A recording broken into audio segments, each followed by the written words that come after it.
Satu, sikap politik NU itu kan politik kebangsaan, ya, menjaga, memelihara, memperkuat nation state Indonesia ini. Dalam rangka upaya menjaga, memperkuat itu, ketika ada kontestasi, ketika ada pertandingan, yang bertanding ini kan juga anak-anak bangsa, warga bangsa. Kalau RU memihak, itu artinya NU jadi orang tua yang tidak adil. Uang semua orang butuh, gitu loh. Tapi bagaimana kebutuhan uang ini tidak mengorbankan idealitas dalam bermain politik. Karena demokrasi itu sebetulnya berbanding lurus dengan satu taraf pendidikan, dua taraf kesejahteraan masyarakat. Semakin masyarakat itu sejahtera, punya pendapatan yang layak, memiliki edukasi yang baik, bisa menghilangkan sikap serakah dan tamak, maka demokrasi akan berjalan dengan baik. Assalamualaikum warahmatullahi wabarakatuh. Pemirsa Suara NU, senang sekali saya bisa kembali menyapa Anda semua. Pada sesi podcast kali ini saya tidak sendirian, saya sudah ditemani oleh tokoh muda NU, pernah menjabat sebagai pengurus Les Bumi, budayawan, akademisi, kemudian pernah juga menjadi asisten presiden keempat Haji Abdurrahman Wahid. Assalamualaikum Mas Sastro Al-Ngatawi. Waalaikumsalam warahmatullahi wabarakatuh. Bagaimana kabarnya Mas? Alhamdulillah. Sehat-sehat, baik-baik. Alhamdulillah, mudah-mudahan sehat dan sukses selalu Mas. Amin. Kita akan coba ngobrol-ngobrol, ngulik-ngulik soal hasil Munas Konbes NU tahun 2023 kemarin Mas. Oh. Kebetulan Mas Sastro ini kan tim perumus komisi rekomendasi, betul Mas ya? Ya. Nah, tim salah satu di komisi rekomendasi itu dibahas soal sikap berpolitik warga NU. Nah, sebelum jauh ke sana saya coba ingin mengawali dari soal pernyataan PBNU yang berkali-kali menyatakan tidak tertarik di wilayah dukung-mendukung. Nah, Mas Sastro mungkin bisa menjelaskan kenapa NU harus menyampaikan dan menegaskan tidak tertarik dengan politik-politik yang mendukung-mendukung.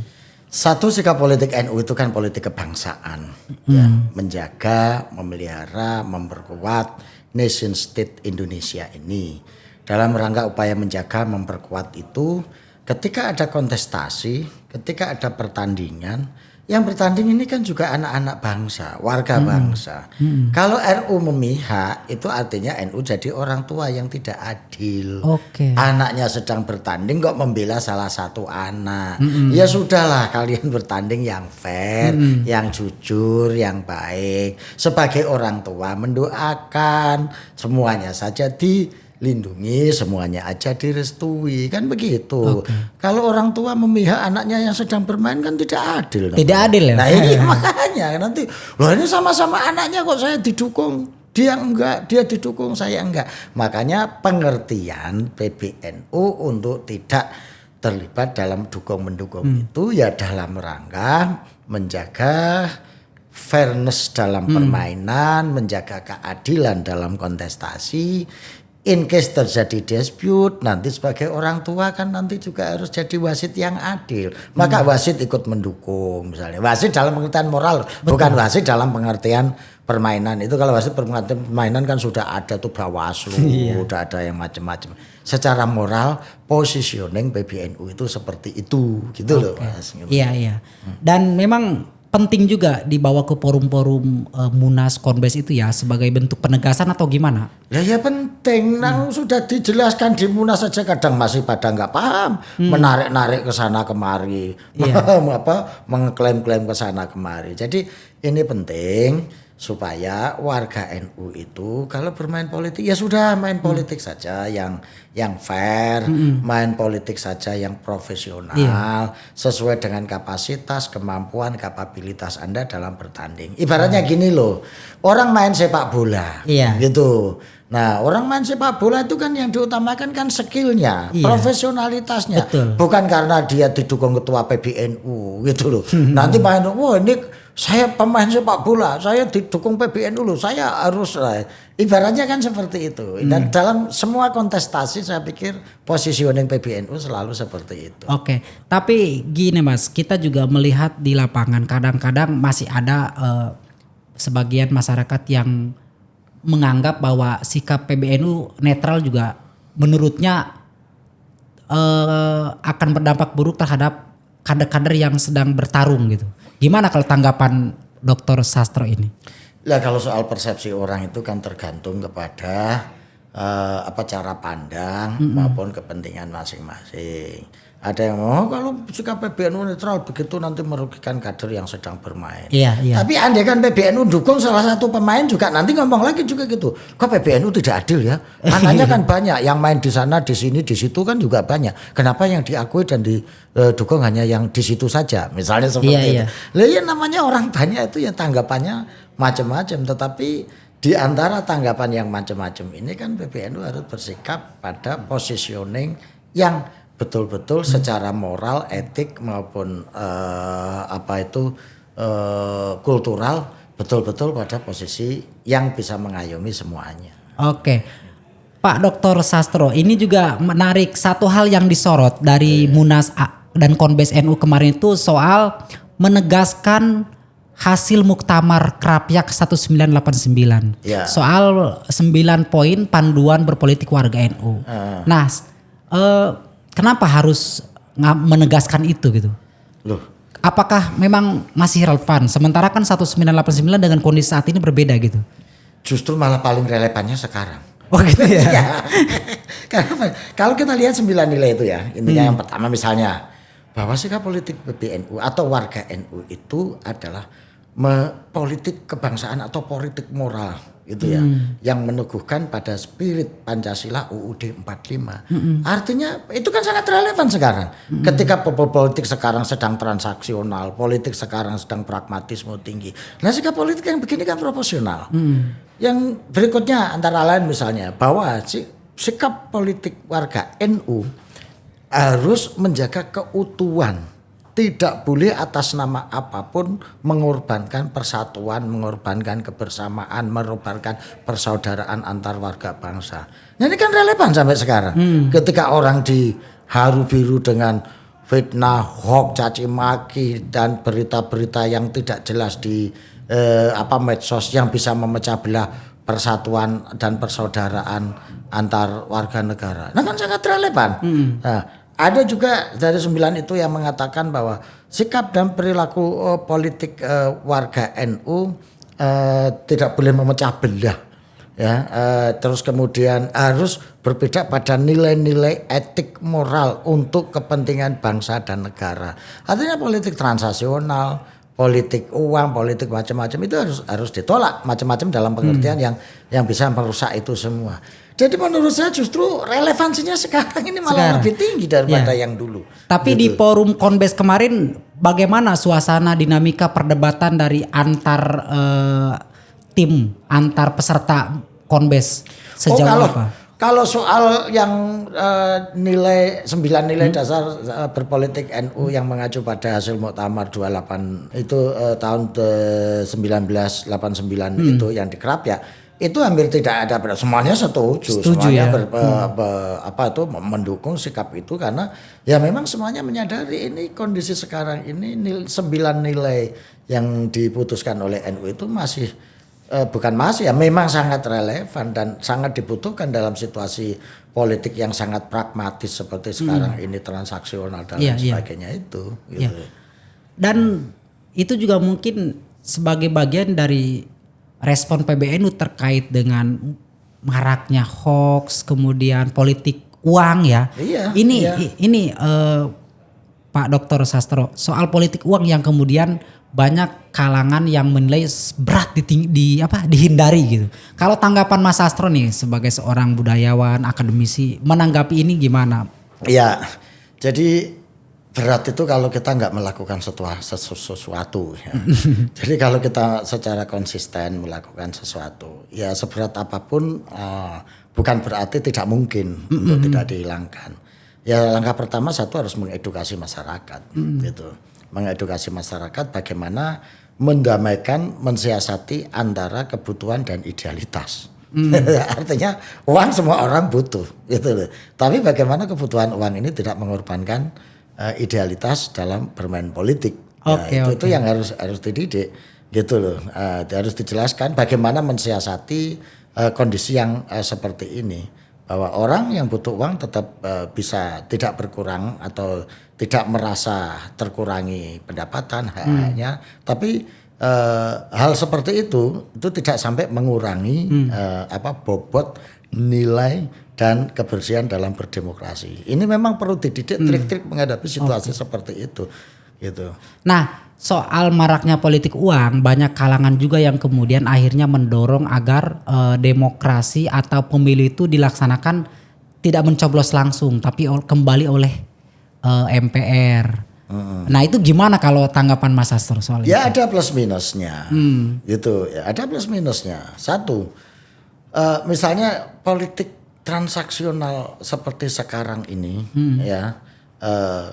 Kalau misalnya dihilangkan, dikembali kepada pemilihan yang perwakilan itu, nggak ada jaminan juga nggak akan terjadi transaksi. Iya. Malah transaksinya bisa jadi foto ini masih hipotesis ya, bisa jadi malah lebih praktis karena hanya mengakomodir 500 orang atau unsur-unsur yang ada di perwakilan itu sendiri. Gitu. Okay. Nah, memang dari segi cost memang lebih murah daripada masa yang sekian ratus ribu dengan yang 500 mengentertain sekian orang dengan sekian orang kan juga. Nah, solusinya yaitu upaya boleh dicoba dan lain sebagainya. Karena setiap sistem itu ada plus minusnya. Ada plus minusnya. Tapi di atas semuanya itu yang pertama tetap edukasi politik pada masyarakat, yang kedua adalah kesejahteraan pada masyarakat. Karena demokrasi itu sebetulnya berbanding lurus dengan satu taraf pendidikan, dua taraf kesejahteraan masyarakat. Semakin masyarakat itu sejahtera, punya pendapatan yang layak, memiliki edukasi yang baik, bisa menghilangkan sikap serakah dan tamak, maka demokrasi akan berjalan dengan baik. Tentunya didukung dengan sistem yang clear, clean, efektif dan akurat. Gitu. Sistem yang clear, clean, efektif dan akurat itu kan tergantung pada subjeknya hukum juga. Lengkap sekali penjelasannya. Oke, satu lagi nih Mas Sastro. Kaitannya dengan PBNU kan menyatakan di dalam poin panduan berpolitik itu berpolitik dengan akhlakul karimah berdasarkan ahlus sunnah wal jamaah. Mungkin ini juga yang akan saya tanyakan. Akhlakul karimah perspektif ahlus sunnah wal jamaah itu seperti apa memangnya? Iya, sebetulnya kalau kita merujuk pada beberapa kitab-kitab yang ada yang menjadi panduan dan acuan ahli sunnah wal jamaah wabil khusus an-nahdiyah itu sudah jelas, karena memang ahli sunnah wal jamaah an-nahdiyah itu memiliki kriteria lebih khusus. Karena kalau ini sedikit agak panjang ya supaya lebih detail, aswaja itu sebetulnya sunni, tapi sunni Nusantara. Maka ketika kita menyebut aswaja itu kalau saya mengasumsikan yaitu sunninya orang Nahdiyin. Karena yang konsep aswaja ini hanya berlaku atau paling mainstreaming, paling identik dengan kelompok Nahdiyin atau Islam yang di Nusantara. Istilah aswaja sendiri kan hanya dikenal di Nusantara setahu saya. Kalau yang lain dalam konteks internasional kan menyebutnya sunni. Nah kalau saya lihat secara lebih detail, aswaja, an-nahdiyah ini memiliki kriteria-kriteria ya. Selama ini kriterianya kan hanya 3. Satu dari segi fikih yang ikut madzhabul arba'ah gitu ya. 2 dari segi teologi itu ikut madzhabnya Syekh Abu Hasan Al-Asy'ari dan Al-Maturidi. Tasawufnya ikut pada Imam Ghazali dan lain sebagainya itu. Kalau 3 kriteria ini ya hampir semua sunni di dunia sama. Termasuk HTI misalnya. Ya dia ngakunya seperti ini. Tapi kalau kita masukkan 4 atau 3 kriteria lain, atau yang pertama yaitu yang saya sebut dengan manhajul fikr. Manhajul fikrnya aswaja, an-nahdiyah itu berbeda dengan manhajul fikrnya HTI. Menjadi beda meskipun dia ngeklaim juga sunni. Gitu. Nah, atau yang lain gitu. Even Wahabi pun kan juga ngaku sunni dia. Ya, sunninya Wahabi beda. Kalau sudah masuk ke kriteria manhajul fikrnya ini. Yang kedua adalah wilayatul hizbah, gerakan politik. Nah ini yang saya sebut akhlakul karimahnya aswaja an-nahdiyah itu kan jelas tidak boleh mencaci maki pemimpin, tidak boleh membuat perpecahan yang mengorbankan kemaslahatan yang lebih besar dan lain sebagainya. Gitu. Ini kan berbeda dengan sunninya kelompok lain yang mencaci maki di depan pemimpin, berbeda pikiran terus kemudian menista dan menghina dan lain sebagainya. Nah, inilah akhlakul karimah yang ada dalam aswaja, dalam konteks politik itu ya itu bisa kita lihat di 9 nilai yang akhlakul karimah. Ya misalnya darul mafasid muqaddam ala jalbil masoleh, ndak boleh mencaci pemimpin di depan umum, kalau mau salah juga harus diingatkan tapi dengan cara yang beradab. Enggak boleh mencaci maki orang yang berbeda pilihan, enggak boleh menista orang yang tidak sama pendapatnya dan lain sebagainya, itu ada. Nah, yang ketiga baru konsep jihad. Kalau konsep jihadnya ini masuk dalam kriteria, mesti aswajanya NU lebih spesifik dan lebih kelihatan. Maka menurut saya kriteria-kriteria ini perlu meskipun sebetulnya ya sudah ada, tapi mungkin perlu dirumuskan secara lebih detail untuk membuat diferensiasi antara aswaja yang disebut An-Nahdliyah itu dengan sunni-sunni yang lain gitu. Nah, rumusan ini tinggal dibakukan secara konsepsional aja. Nah, menurut saya 9 nilai dasar dalam sikap politik warga NU yang menjadi panduan politik warga itu sudah sangat mencerminkan dari wilayatul hizbah aswaja itu, An-Nahdliyah itu sendiri. Politik yang penuh dengan kejujuran, keadilan. Tidak boleh main politicking, tidak boleh itu. Oke. Nah, ini Mas Sastro, mungkin ini juga penting sebagai bagian dari implementasi dari hasil Munas NU.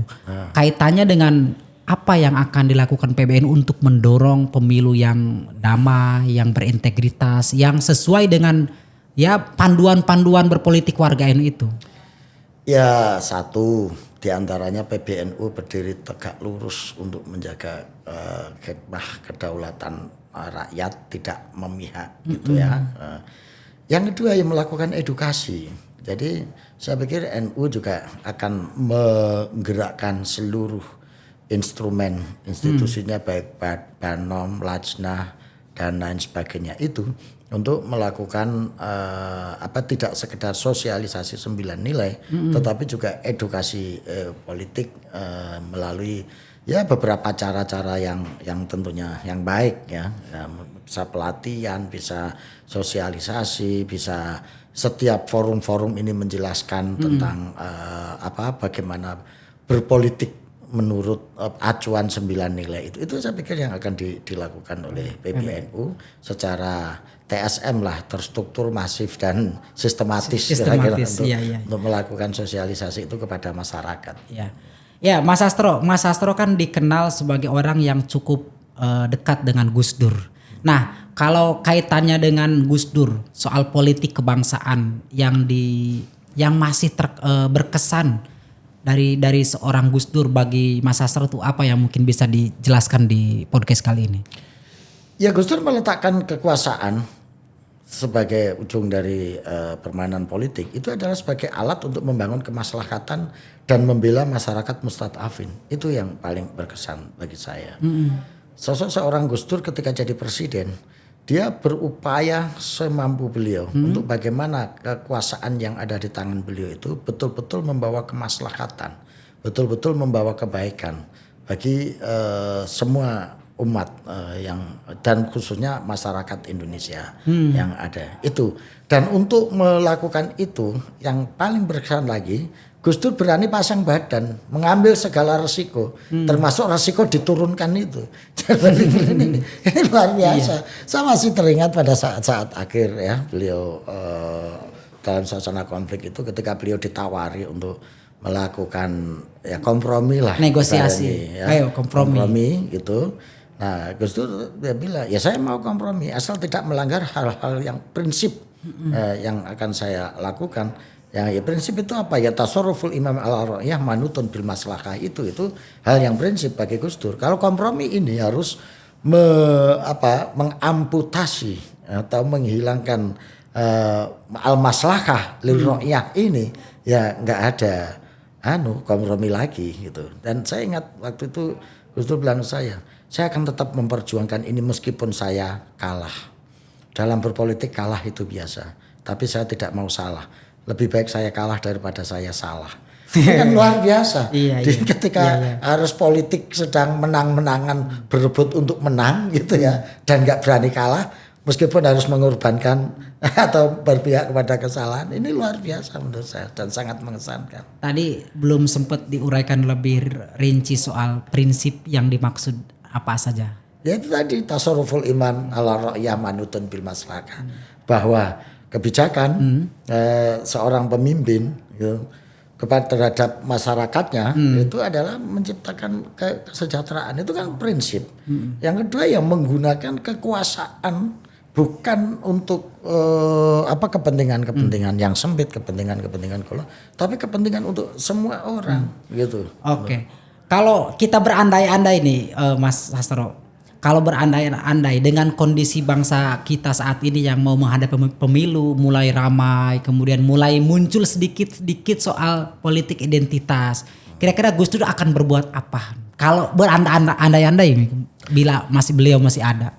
Gus Dur itu akan membuat keseimbangan-keseimbangan baru untuk melawan ekstremitas-ekstremitas yang muncul dengan cara beliau yang soft, yang santai, yang humor itu, gitu ya.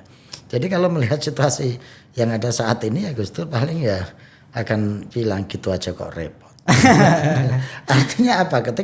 Dan Gus Dur menolak politik identitas dalam pengertian penggunaan identitas-identitas agama, identitas-identitas kelompok secara berlebihan sebagai topeng, sebagai kudung untuk menutupi kepentingan politik yang sesaat. Itu kan dari dulu Gus Dur akan bilang, saya kira sekarang ya bukalah topengmu kira-kira seperti itu karena kita sudah sama-sama tahu. Iya. Kalau izin Mas Sastro itu berarti menemani Gus Dur berapa tahun? Waktu mimpin PBNU masih menemani? Gus Dur itu kan mimpin PBNU tahun 84 ya Mas. Mulai mimpin secara formal menjadi ketua umum. Saya ketemu Gus Dur itu tahun 88, 89. Berkat jasanya Mas Saifullah Yusuf ya Gus Ipul waktu kita sebagai aktivis diuber-uber aparat ya. Kita butuh perlindungan ya. Ketika kita minta perlindungan kepada orang-orang malah disalahin. Gus Dur seperti biasa. Waktu itu Mas Saiful bilang Gus Dur, ngene Palik Dur kita dari situ dikenalkan ngobrol. Gus Dur berani pasang badan untuk melindungi para aktivis-aktivis itu. Dan dari situlah mulai ketemu. Oke. Kita kembali ke soal Munas tadi ya. Tadi kan sebenarnya ya tentu Gus Dur sebagai mantan ketua umum PBNU, kemudian mantan presiden itu kan masih sangat dirasakan betul kehadirannya oleh kita sebagai kader-kader NU.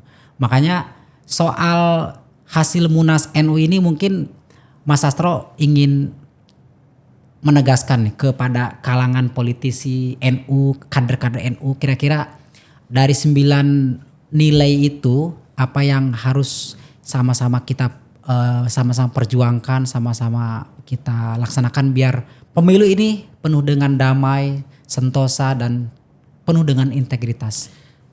Satu, rekomendasi PBNU tidak hanya soal politik ya, tapi juga soal keberpihakan kepada penggunaan aset dan pemanfaatan aset-aset negara. Bahasa-bahasanya seperti itu karena kita juga merespon kasus Galang dan Rempang. Itu hanya menjadi salah satu entry point untuk masuk pada tema yang lebih besar yang intinya adalah pemanfaatan dan penggunaan aset-aset negara atau bumi, air dan lain sebagainya untuk kemakmuran rakyat. Itu juga kita respon. Dan menurut saya ini juga spirit Gus Dur juga seperti itu. Maka waktu itu Gus Dur melakukan pembelaan kepada masyarakat, kepada rakyat yang tergusur, terampas haknya secara semena-mena. Itu juga spirit Gus Dur gitu ya. Dan itu masih kontekstual sampai sekarang. Kemudian juga persoalan internasional bagaimana menggunakan agama. Bukan sebagai alat untuk melakukan justifikasi diskriminasi, menjadi agama menjadi legitimasi konflik dan perpecahan, tapi bagaimana menggunakan spirit agama untuk membangun perdamaian, membangun peradaban yang ini oleh Gus Yahya menjadi concern yang sangat luar biasa. Dan itu juga menjadi spirit dari perjuangan Gus Dur. Betul. Nah itu.